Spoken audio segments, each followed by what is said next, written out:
Sly Stallone, Sylvester Stallone, Rocky. Rocky's story is this even, right?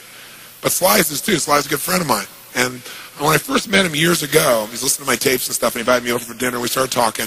And I said, I've heard your story from other people, but I really love to hear it from the horse's mouth. I don't know how much is mythology, urban myth, and how much is true. So he told me his whole story. He said the essence of it, though, was, he said he knew his whole life what he wanted to do since he was very, very young. He wanted to be in the movie business, period. I mean, not just TV, movies. And he said why was, for him, it was a chance to have people not only escape, but to inspire people. And by the way, that drive is what made most of his movies, inspire people to what they're capable of, to overcome unbelievable obstacles, because in his own life he felt like he did that. When he was born, he was pulled out by the forceps. That's why he looked the way he did. That's why he talked the way he did. And he said, so I really want to do that. And he said, I knew why I wanted to do it, and I wasn't willing to settle for anything else. And he said, what happened was, I went out to try and get jobs, and it's not like I went, hey, Adrian, they went, you're a star. It didn't work out real well. They looked at me and said, hey, you're stupid looking. Do something else. What is it talking like this? There's no place for you in that stuff. You're never going to be a star in the movies. You're insane. No one's going to want to listen to somebody who looks dopey and talks out of the side of their mouth, right? And he got no after no after no after no. He said, I was thrown out more than 1,500 times of agents' offices in New York. I said, there aren't 1,500 agents in New York. He said, I know. I've been to them 5, 6, 7, 8, 9 times. He said, remember one guy, I went in there, and I got in there at 4 o'clock, and he wouldn't see me, so I stayed there, and I would not leave, and I stayed overnight. They came back the next morning, I was still sitting there. He said, that's how I got my first job. The guy said, fine, come in here. And he sat down, and he went through this, and he gave me my first movie. I said, oh, really? I thought Rocky was your first movie. He said, no, this other movie, I'd never heard of it. I said, well, what character did you play? He said, well, I was in it for about 20 seconds. I was a thug that somebody beat up. He said, because they made me feel like, people hate your guts. You getting beat up will be a good thing. And he did like 3 movies like that. Never got anything. Kept going out. Rejection, rejection, rejection. So finally he realized it wasn't working. So he changed his approach. He said, I was starving, by the way. He said, I couldn't pay for even to have heat in my apartment. My wife was screaming at me every day to go get a job. I said, well, why didn't you? He said, because I knew that if I got a job, he said, I'd get seduced back and I'd lose my hunger. He said, I knew that the only way I could do this is if it was the only choice, if I burned all other bridges. Because if I did a normal job, pretty soon I'd be caught up in that rhythm and that stuff, and I'd feel okay about my life, and I feel like my dream would just gradually disappear. And he said, I wanted to keep that hunger. That hunger was the only thing I thought was my advantage. He said, but my wife didn't understand that at all. And he said, we'd have these vicious fights, and he said it was freezing. So I was broke, we had no money, and he said, so I finally went to the public library one day because it was warm. He said, I didn't want to read anything. He says, I went in, New York Public Library. He said, I was hanging out there, and I sat down in this chair, and somebody left a book there. And he said, I looked down at this book, and it was the poems of Edgar Allan, stories of Edgar Allan Poe. And he said, so I started reading it. He said, I got totally into Edgar Allan Poe. And he said, I know everything about it. He goes on for another 20 minutes telling me about Edgar Allan Poe. He knows everything, how he died, what it was about, what really happened. And I said, well, what did Poe do for you? He said, Poe got me out of myself. He got me to think about how I could touch other people and not worry about myself so much. And he said, it made me decide to become a writer. I said, just imagine Rocky the writer, right? And he said, so I tried to write a bunch of screenplays. Nothing worked, nothing worked. I was totally broke. He said, I didn't even have $50. And he said, and finally, he said, I sold a script.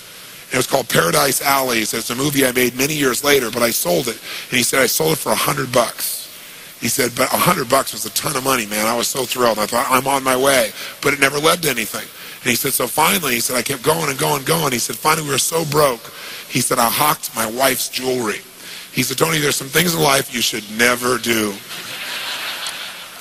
He said, that was basically the end of our relationship. She hated my guts so much. He said, now we were so broke, we had nothing, no food, no money. And he said, the one thing I loved most in the world was my dog. He said, I love my dog because he gave me unconditional love, unlike my wife. And he said, so what happened was, though, we were so broke that to survive, I couldn't even feed my dog. So I went to a liquor store. He said, it was the lowest day of my life. And I stood outside the liquor store trying to sell my dog to strangers. He said, I tried to sell my dog for $50. And he said, finally this one guy negotiated with me and bought my dog for me, my best friend on earth, for $25. He said, I walked away from there and I cried. He said, it was the worst thing that ever happened in my life. He said, 2 weeks later, I'm watching a fight between Muhammad Ali and Wepner, this white guy that's getting bludgeoned but just keeps on coming. And he said, I got an idea. He said, as soon as the fight ended, I started writing. He said, I wrote for 20 straight hours. I did not sleep. I wrote the entire movie in 20 hours straight. Right then. Saw the fight, wrote the movie. Whole thing, done. He said, I was shaking at the end. I was so excited. He said, I really knew, man. I knew what I wanted. I knew why I wanted it. He said, just like you teach that formula. He said, but I said, man, I took the action. Now it's time to deliver. And so he said, I went out and started trying to sell it to agents. And they all would read it, and they'd say, you know, this is predictable. This is stupid. This is sappy. He said, I wrote down all the things they said, and I read them the night of the Oscars when we won. Right? He said, it was really good, right? The greatest revenge is massive success. And he said, so what happened was, he said, I kept going, trying to sell it, nobody going, I'm broke, I'm starving. He said, finally, I meet these guys, they read it, and they believe in the script, and they love it. And they offer me $125,000 for my script. I said, oh my God, you must have been out of your mind. He said, I was. I said, just one thing though, guys, you got a deal based on one thing. And they said, what's that? He said, I got a star in it. They went, what are you talking about? You're a writer. I said, no, I'm an actor. I said, no, you're a writer. He said, no, I'm an actor. That is my story, and I'm Rocky. He said, I got to play it. You know, I got to be the head person. I got to be the starring role. And they said, there's no way. We're not going to pay you $125,000, take some no name and stick you in that, throw our money away. We need a star, you know? And they want to have Ryan O'Neal play Rocky, to give you a picture. Can you imagine? That's who they'd picked, right? And so he said, no way, Ryan O'Neal isn't Rocky. I'm Rocky. Went through this whole thing, right? They said, well, take it or leave it. He said, I left the room. I said, if that's what you believe, you don't get my script. And he left. Here's a man with no money, none, totally broke, offered $125,000, more money he'd seen in his lifetime, and he walked away because he knew his real what? Knew his real what? And why he wanted it. He was committed to it. So he said they called him a few weeks later, and they came and brought him back, and they offered him $250,000, not to star in his own movie. He turned it down, $250,000. They came back, their final offer was $325,000. They wanted this thing. He said, not without me, and they said no. They finally compromised, and they gave him $35,000 and points in the movie, because they said, if this is going to happen, then you're going to take the risk with us. And the bottom line is, we don't think it'll work, but at least we won't spend a bunch of money on you. And then they only spent $1 million to make Rocky, and it grossed $200 million at the time. I mean, it was done pretty well. But what's interesting about this is, I said, what'd you do? I mean, even $35,000, it's not $250,000. That's a lot of money when you don't have $25. I said, what's the first thing you did? I figured you went out and partied or something. He said, I went to that liquor store for 3 straight days and hoped that the man who had my dog frequented the store. He said, because I want to buy back my dog. I thought that was so cool, right? That was really cool. I said, what happened? He said, third day I was there, this guy walks by, and I see him, and I can't believe it, and there's my dog. And I looked at him, and I said, sir, remember me? And he said, it had been about a month and a half by the time this had all come about.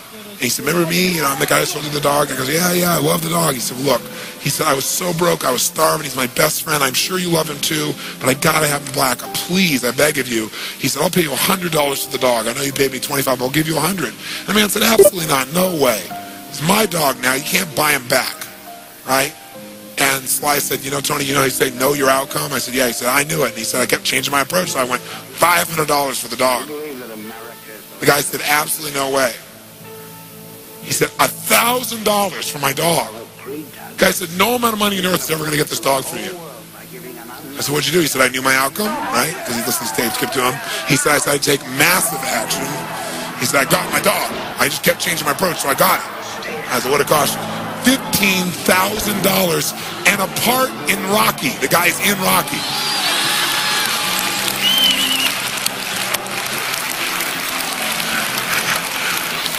You know that dog in Rocky, Butt Kiss?